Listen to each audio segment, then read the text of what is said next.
La energía solar es nuestra fuente principal de energía en los sistemas fotovoltaicos. De ella aprovechamos para producir electricidad. Vamos a hablar en esta sesión un poco de recurso solar, cómo medirlo y qué es. Empecemos. La energía solar se puede definir como la energía que viene del sol, ya lo hemos dicho. Pero viene del sol principalmente dos componentes, luz y calor, que podemos decir que es radiación electromagnética. Entonces la luz es un concepto un poco difícil si vamos ya al detalle físico, porque está compuesta tanto o tiene características de partícula y de onda, pero no vamos a profundizar allí. Quedémonos con que la luz, la radiación solar viene en forma de luz y calor. A nosotros nos interesa aprovechar la luz, esta radiación electromagnética de la energía solar, para producir electricidad a partir de ella. Pero antes de producir electricidad y entender cómo se produce de manera detallada, ¿cómo medimos esta energía solar?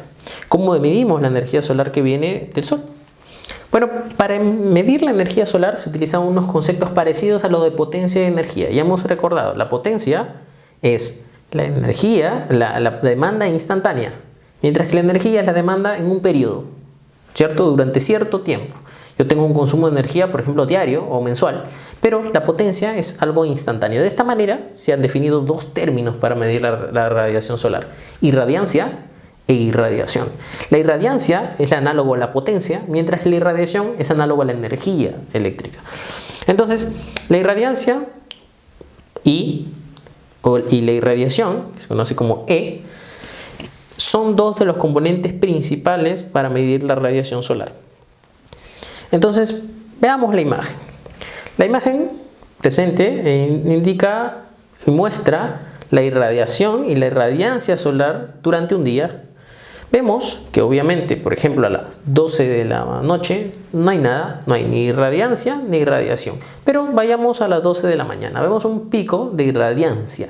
Es decir, la irradiancia está en su máximo valor. La irradiancia se mide en watts, igual que la potencia. Pero aquí vemos que está en watts sobre metro cuadrado. ¿Por qué? Porque nosotros queremos tratar de uniformizar y de promediar la energía en un área. No es la misma en una hectárea que, por ejemplo, en 2 metros cuadrados. Entonces, obviamente en una hectárea va a haber más energía solar porque hay más área. Entonces, para una forma de equilibrar esto es ponerlo en función de metros cuadrados. Entonces tenemos dos, irradiancia e irradiación. La irradiancia en watts sobre metro cuadrado y la irradiación, que es la energía en watts sobre metro cuadrado sobre día. ¿Por qué? Porque es toda la energía solar que ha llegado en el transcurso de un día. Entonces, de nuevo, vemos que la irradiancia es instantánea y la radiación es el consumo o la energía solar durante un periodo. ¿Ok?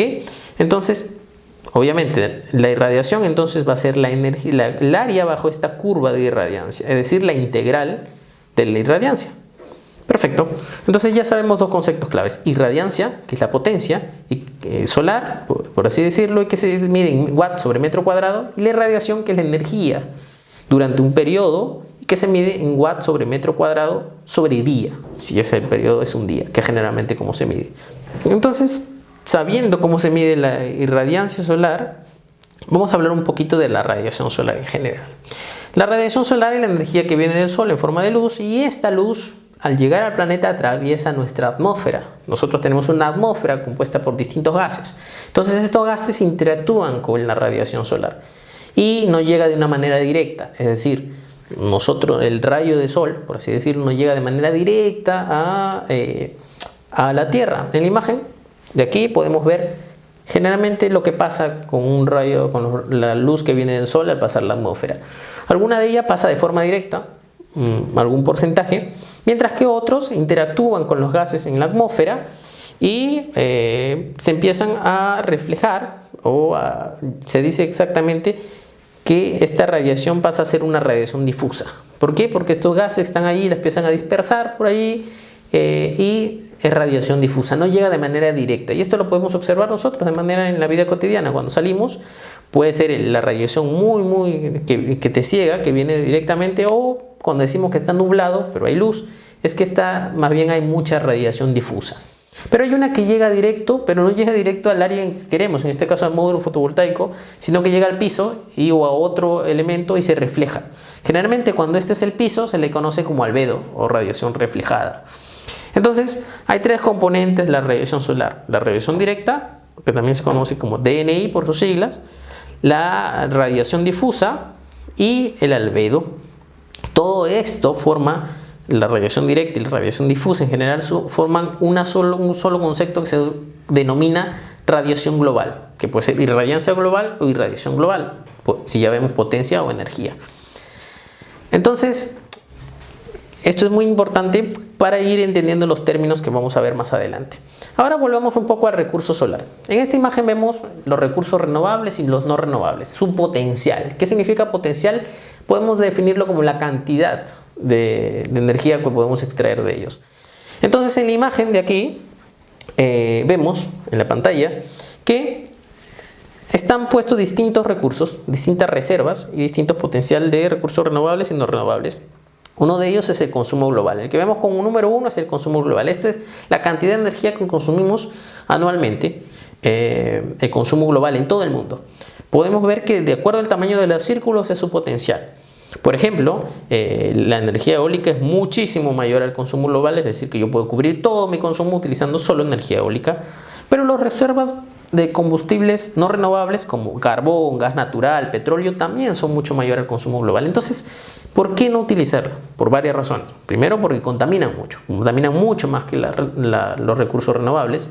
Y por otro lado, esto, como ya hemos dicho, se va agotando. Es decir, este círculo, dentro de unos 10 años, va a ser mucho menor, mientras que los círculos de los recursos renovables no, van a ser lo mismo.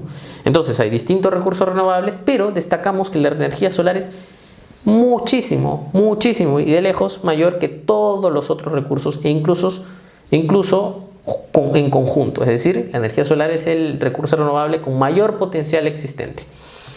Es por eso que es tan importante y que los sistemas fotovoltaicos tendrán mucha aplicación en el futuro.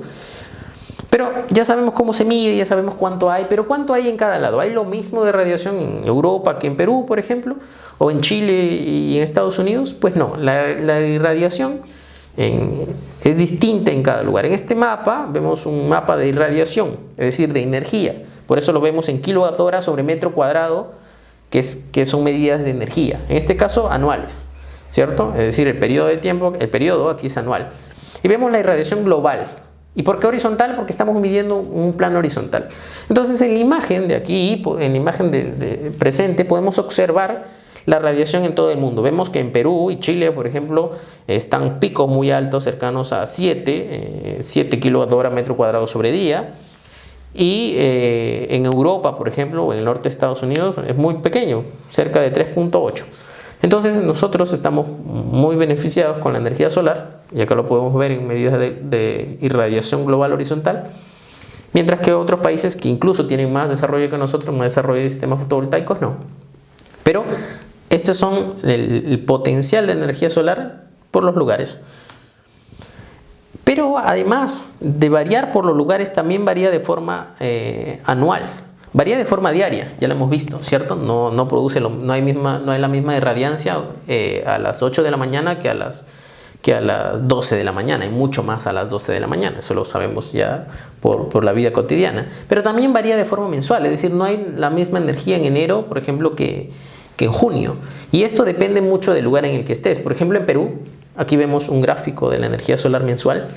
Vemos que en los meses de verano hay mucha más energía, esto es en Lima, mucha más energía que en los meses de invierno.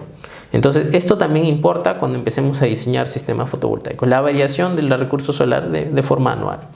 Ahora vamos a definir un término muy escuchado, que es la hora solar pico. ¿Qué es la hora solar pico?, se preguntará. La hora solar pico es una forma de medir más fácil la irradiación solar, porque es una medida de energía solar.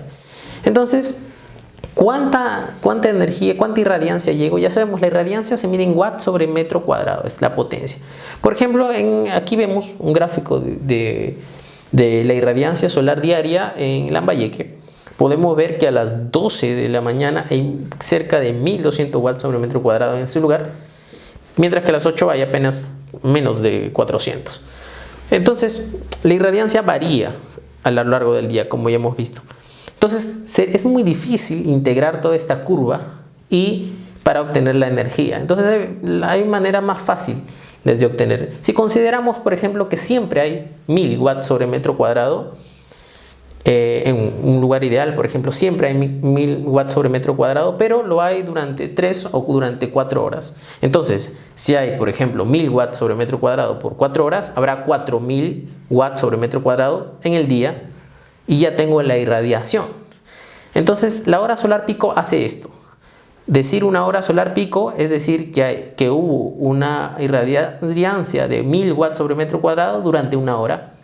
Y es una forma más fácil de medir la irradiación solar. Entonces, cuando nos digan, por ejemplo, 3 horas solar pico, significa que en ese lugar hay el equivalente a 3 horas a 1000 watts sobre metro cuadrado. Es decir, que hay 3000 watts sobre metro cuadrado. Entonces, podemos decir que una hora solar pico equivale a 1 kilowatt hora sobre metro cuadrado sobre día. Y para calcular las horas solar pico, yo necesito dividir la irradiancia diaria en watt sobre metro cuadrado sobre día, en watt sobre metro cuadrado sobre 1000 watts de potencia, que es lo que estamos considerando como ideal. En la siguiente sesión vamos a ver un pequeño ejemplo de cómo calcular una hora solar pico y hablaremos más sobre el efecto fotovoltaico.